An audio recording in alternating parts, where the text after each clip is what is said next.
Okay, so today we're going to do a quick tutorial without using any mods, any plugins, how to get to the Farlands from beta 1.7.3 is the last version that it naturally appeared in before they patched the world gen code.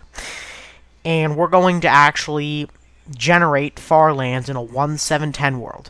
Now, you'll only be able to have a certain amount of the Farlands. I mean, you could do this method multiple times, and you would still get Farlands, just more of them, but you only get a certain amount of Farlands using this method. But the bright side of it is you get the 1.7.10 world for everything else but the Farlands part. So we're going to create a new world. We're just going to name it Farlands. And I'm going to generate in creative. And before we do anything else, I just want to let you know that there's one program that we're going to be using. It's called NBTEdit. Or no, NBTExplorer. NBTEdit was the original version of it. We're going to be using a program called NBTExplorer. And I'll post a link to the download for it in the description. So, I don't know why, but this world didn't load. Okay, so we're loading the world. And, okay, here you go. So you can see it's a 1.7.10 world. Alright. Now we're going to close this. And we're actually going to open another Minecraft. So we're going to close this. Alright, so we're launching Minecraft. And this time we're going to launch it, and you're going to have to enable your beta versions that supported it. So now we're going to go into play, and it'll launch it.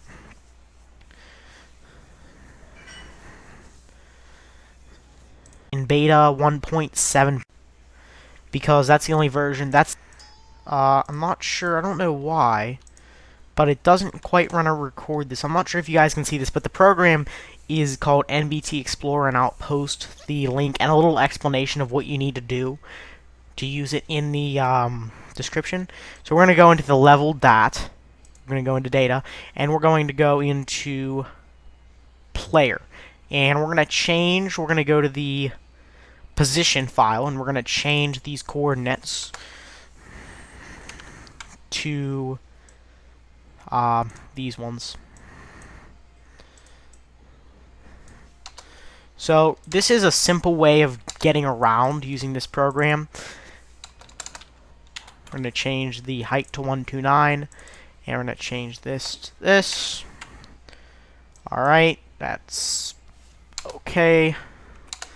We're going to save this, and now when we launch the world in beta, rather than putting us somewhere else, it'll load us at those particular coordinates, I think. So, we're going to see how this works. It's building terrain, as you can see. And, not sure. Okay, here we go. And you can see, we just died. That's what happens generally. You can see the old gravel textures there. But we just died, but that's okay, because it generated that chunk of the world. So now, we're actually not going to respawn. We're going to forcefully close this using our task manager. Or actually, no, we are going to respawn, because it's not going to take that much longer. As soon as it respawns, then we're just going to exit the world. You don't have to respawn. Just, yeah. Okay, so just save and quit title.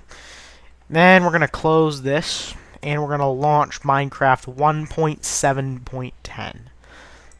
So now that we've launched this, you can see our world is here, and you can see that it must be converted because it's a new world. But before we convert it, we're going to go into our software here, which is NBTExplorer. We're going to open it up all the way.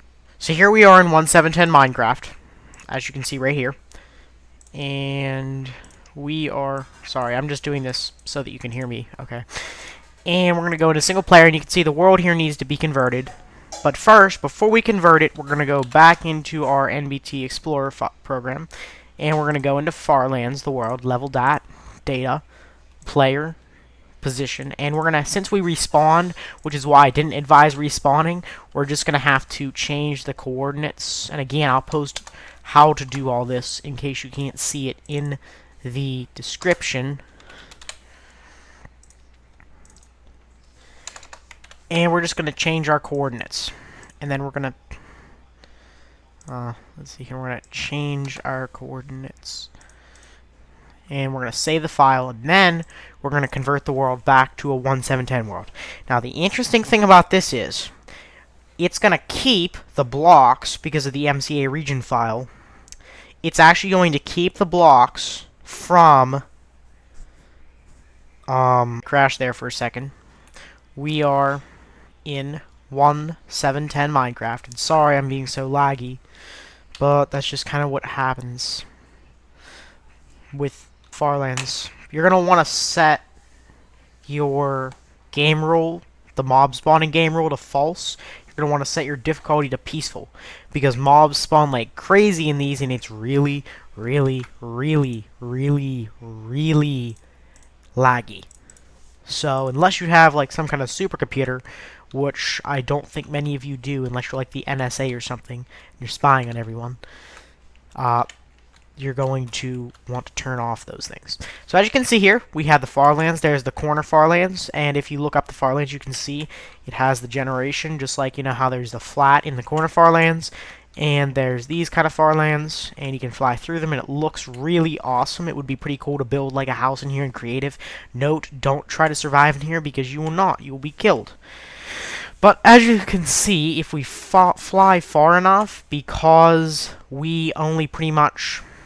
only the part that was generated while we opened the world in the beta version was the only part that generated. So if you go past the point that was already generated in that version, you're going to see right here that we're back to 1.7.10 world generation. I don't know why those pigs are there, but I know why, because I don't have the peaceful mob spawning off. But anyways, as you can see here, as promised, you have Farlands in 1.7.10 Minecraft. And I will post a link to NBTExplorer in the description, and how to use NBTExplorer in case some of you guys cannot see me using it in the video. That's all for today, and adios.